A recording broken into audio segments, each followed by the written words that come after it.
He logged the feed at 9 p.m. Exact, routine, harmless. Months later, the city aquarium shuttered, and a clean copy of the feeding schedule appeared with every missed night neatly backfilled. The fish didn't lie. The thermographs didn't either. A night guard's pocket tape coughs, a salt stripe stops short of one line, and a key no one audited opens the room where time was corrected. Feeding times. The tanks were loud in a way that felt like thinking. Pumps thrumming, skimmers sipping, 1,000 small decisions made by water every second. In 2014, the seaside aquarium failed like a slow tide going out. Vendors stopped delivering, donors stopped calling, and the last families pressed faces to glass that had seen better days. On the final week, staff logged their feeds anyway, like a ritual that could hold the roof up. The ledger said 9 p.m. for Galleria Reef, 9:05 for Kelp Forest, 9:20 for the cephalopod room. After the auction, somebody boxed the logs, somebody boxed the nets, and somebody boxed what people call mercy. When I asked the city clerk for records, they handed me the compiled schedule, a spiral-bound clean copy with pastel tabs and no coffee rings. The hours were perfect, no crossouts, no arrows. A note on the first page read, "Standardized for donor reporting." I asked for the originals and a key to the pump room. The clerk said the keys were somewhere with facilities, which is what people say when a lock has outlived its guardians. The pump room smelled like damp pennies. On the back wall, a strip of salt crust climbed to shoulder height and stopped hard just under a laminated clipboard hook, the kind of hard stop you only get when a piece of paper interrupts a splash. Behind the hook, the paint was the color of a memory that stayed dry too long. I found the old feed sheets in a rubber tub with a split lid. The sheets looked like they'd been folded over their own failures. Notes in pencil, wiped and rewritten. Little moons of eraser debris caught in the binder rings. The reef sheet for March 18th had 3 times. 8:55 crossed out, 9:10 crossed out, 9:45 circled, with an initial ES. The clean copy showed 900, neat as a hotel wake-up call. I turned the page and felt the paper's skin. Graphite leaves a groove deeper than the mark. You can rub the mark away, but the groove is an apology that keeps talking. I took a sheet of tracing paper and shaded sideways. 2 grooves rose where the clean copy claimed one.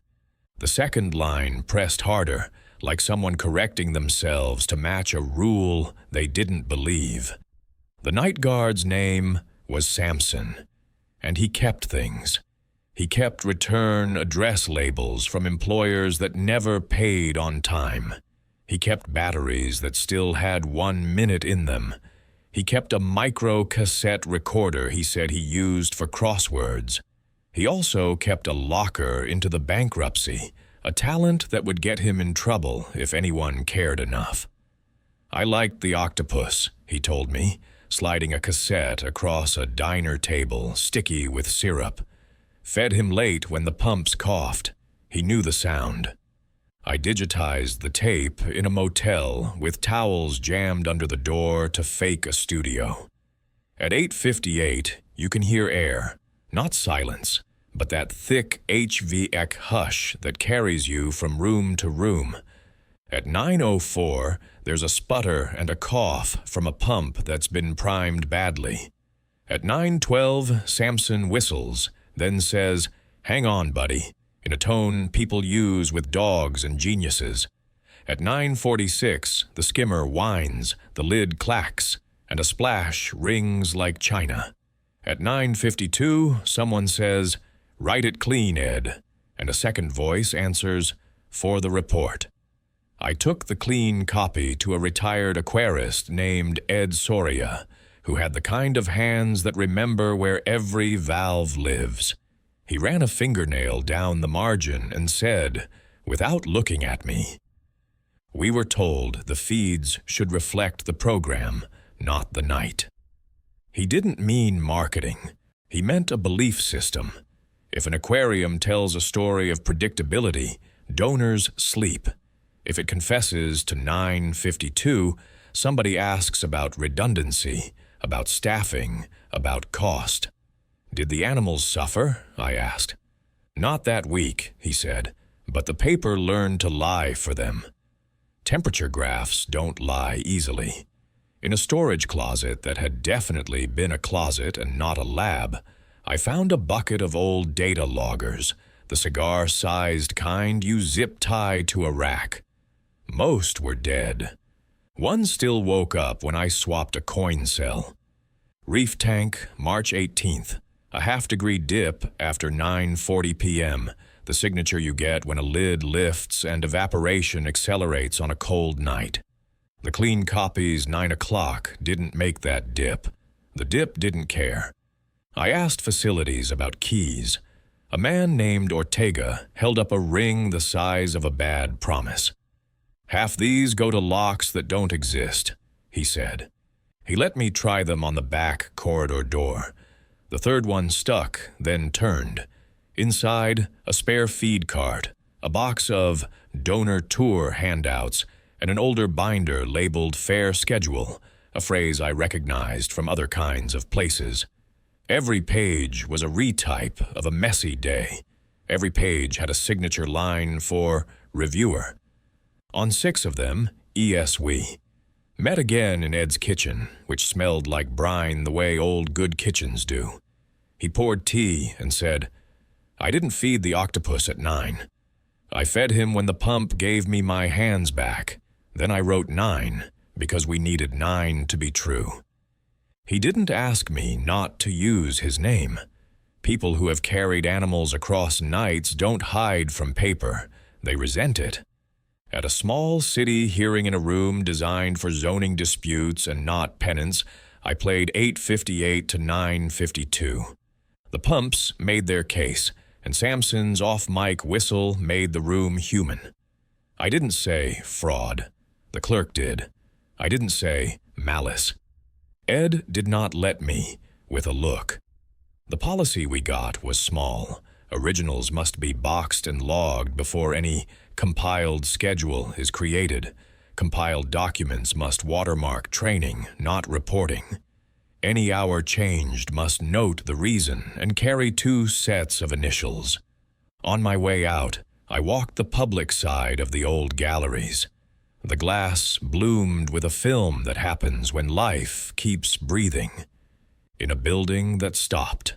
A child had pressed a handprint into it years ago, and the salt had kept it. Outside, the bay made its ordinary arguments with the wind. I stood with Samson by a door the key no longer fit. He said, he liked sardines better than squid.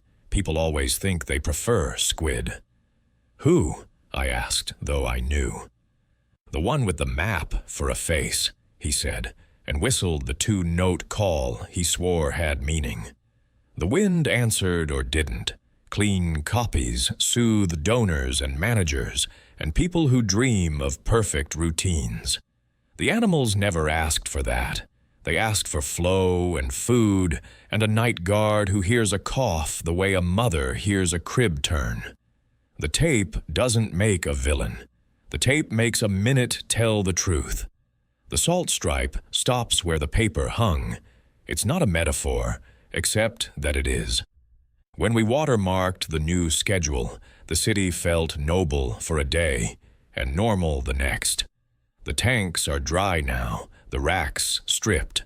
The ledger lives in a box with a number and a chain of custody card no one will read.